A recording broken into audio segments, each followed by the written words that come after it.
सांकेतिक भाषा के इस विशेष बुलेटिन में आप सभी का स्वागत। आपके साथ मैं हूं शहला निगार। मेरे साथ है मेरी सहयोगी शरद मुदगल जो साइन लैंग्वेज में आप तक खबरों को पहुंचा रहे हैं। शुरुआत हेडलाइंस के साथ। बीजेपी सांसदों की कार्यशाला का अंतिम दिन। प्रधानमंत्री नरेंद्र मोदी की मौजूदगी में पहले दिन जीएसटी रिफॉर्म और सरकार की नीतियों समेत अन्य मुद्दों पर विचारों का हुआ आदान प्रदान। बिहार एसआईआर पर आज सुप्रीम कोर्ट में सुनवाई। पिछली सुनवाई में दावे और आपत्ति की डेडलाइन बढ़ाने से शीर्ष अदालत ने किया था इनकार।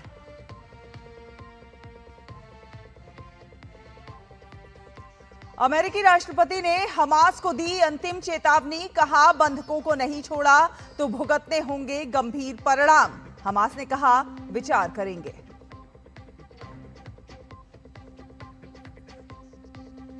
भारत समेत दुनिया के कई देशों में नजर आया पूर्ण चंद्र ग्रहण। ब्लड मून के अद्भुत नजारे को लोगों ने कैमरे में किया कैद।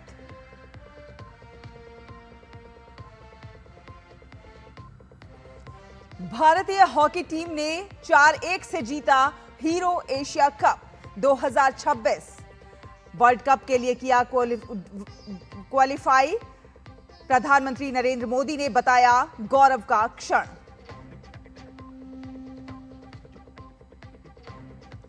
और सिनर को हराकर स्पेन के अल्कराज ने जीता यूएस ओपन का खिताब। वर्ल्ड नंबर 1 का ताज भी छीना।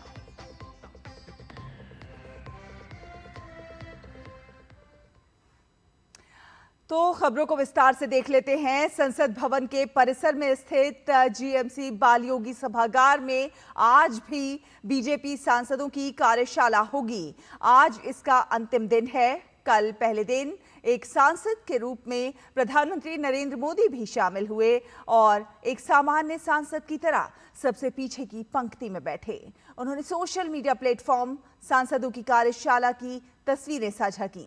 इस वर्कशॉप में विविध मुद्दों पर सांसदों ने बहुमूल्य विचारों का आदान प्रदान किया। सांसदों ने प्रधानमंत्री नरेंद्र मोदी को ऐतिहासिक नेक्स्ट जनरेशन जीएसटी रिफॉर्म के लिए धन्यवाद देते हुए एक प्रस्ताव भी पारित किया। सांसदों ने कहा कि सरकार के फैसलों ने देश की अर्थव्यवस्था को गति दी है और आम जनता को सीधा लाभ पहुंचा है। और सुप्रीम कोर्ट में आज बिहार में एसआईआर कराने के चुनाव आयोग के फैसले के खिलाफ याचिकाओं पर सुनवाई होगी। जस्टिस सूर्यकांत और जस्टिस बागची की बेंच इस केस की सुनवाई करेगी। बिहार में स्पेशल इंटेंसिव रिवीजन की शुरुआत 24 जून से हुई थी, जिसके खिलाफ कई याचिकाएं दायर की गईं। अब फाइनल वोटर लिस्ट 30 सितंबर को जारी होगी।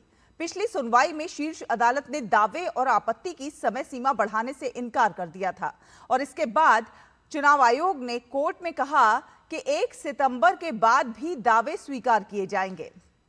इससे पहले 22 अगस्त की सुनवाई में सुप्रीम कोर्ट ने राजनीतिक दलों को बूथ लेवल एजेंट्स के जरिए मतदाताओं की मदद करने का निर्देश दिया था। और आपको बता दें कि साल का दूसरा और आखिरी चंद्र ग्रहण कल देश के विभिन्न शहरों में देखा गया। पूर्ण चंद्र ग्रहण की शुरुआत रात 9:58 पर हुई और देर रात 1:26 पर यह खत्म हुआ। इसको लेकर ग्रहण लगने से पहले ही मंदिरों के पट बंद कर दिए गए थे, लेकिन धार्मिक मान्यताओं के अनुसार साधु संतों और श्रद्धालुओं ने पवित्र नदियों में स्नान किया। नासिक के रामकुंड में श्रद्धालुओं ने स्नान किया। इसके अलावा सुबह चंद्र ग्रहण के प्रभाव को खत्म करने के लिए उज्जैन के महाकालेश्वर मंदिर समेत देश के सभी मंदिरों में साफ सफाई की गई और देव प्रतिमाओं का गंगा जल से अभिषेक किया गया। चंद्र ग्रहण के दौरान देश भर में ब्लड मून देखा गया। अलग अलग शहरों में लोग इस खगोलीय घटना के साक्षी बने। इस बेहद खास पल की छवि को लोगों ने अपने कैमरे में भी कैद किया। बीती रात लगभग 3-3.5 घंटे से अधिक समय तक चांद पर धरती की छाया पड़ती रही। चंद्र ग्रहण की पूरी अवधि में पृथ्वी, सूर्य और चंद्रमा के बीच रही और चांद पर सूर्य का प्रकाश सीधे नहीं पड़ा। भारत समेत ब्रिटेन, फ्रांस, दक्षिण अफ्रीका, तुर्की जैसे देशों में भी चंद्र ग्रहण देखा गया। और अंतर्राष्ट्रीय खबरों में अमेरिकी राष्ट्रपति डोनाल्ड ट्रंप ने हमास को गाजा में बंधकों की रिहाई को लेकर आखिरी चेतावनी दी है और नया संघर्ष विराम प्रस्ताव रखा है। इस प्रस्ताव के तहत हमास को पहले दिन सभी 48 बंधकों को छोड़ना होगा। बदले में इजराइल हजारों फिलिस्तीनी कैदियों को रिहा करेगा और संघर्ष विराम के दौरान शांति वार्ता होगी। ट्रंप ने अपने social media platform truth social पर लिखा, इजराइल ने मेरी शर्तें मान ली हैं, अब समय आ गया है कि हमास भी मान ले। उन्होंने ये भी बताया कि अगर हमास ने शर्त नहीं मानी तो इसके गंभीर नतीजे होंगे।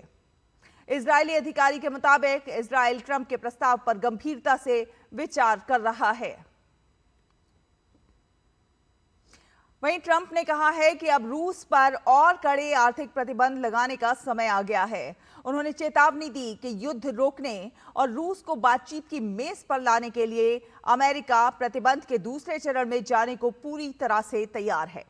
ट्रंप ने कहा कि अब तक जो प्रतिबंध लगाए गए हैं वो काफी नहीं हैं। यदि रूस ने अपनी आक्रामकता जारी रखी तो हम और सख्त कदम उठाएंगे। ट्रंप की ये टिप्पणी ऐसे समय में आई है जब रूस ने यूक्रेन पर हमला तेज कर दिया है।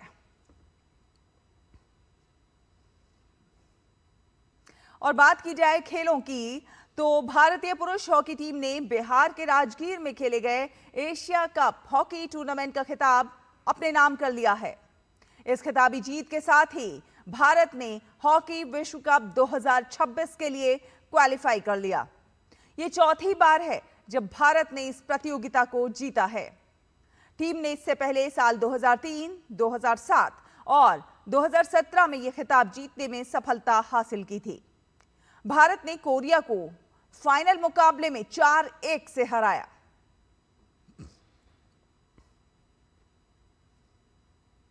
प्रधानमंत्री नरेंद्र मोदी ने भारतीय पुरुष हॉकी टीम को बधाई दी है। उन्होंने सोशल मीडिया प्लेटफॉर्म एक्स पर लिखा, बिहार के राजगीर में आयोजित एशिया कप 2025 में शानदार जीत के लिए हमारी पुरुष हॉकी टीम को बधाई। ये जीत इसलिए और भी खास है क्योंकि उन्होंने गत विजेता दक्षिण कोरिया को हराया है। ये भारतीय हॉकी और भारतीय खेलों के लिए गौरव का क्षण है। हमारे खिलाड़ी और भी ऊंचाइयां छूते रहें और देश का नाम रोशन करते रहें, यही कामना। और कार्लोस अल्कराज ने यूएस ओपन का खिताब जीत लिया है। फाइनल में अल्कराज ने यानिक सिनर को 6-2, 3-6, 6-1, 6-4 से मात दी और इस जीत के साथ ही अल्कराज सिनर को हराकर दुनिया के नंबर 1 टेनिस खिलाड़ी भी बन गए हैं।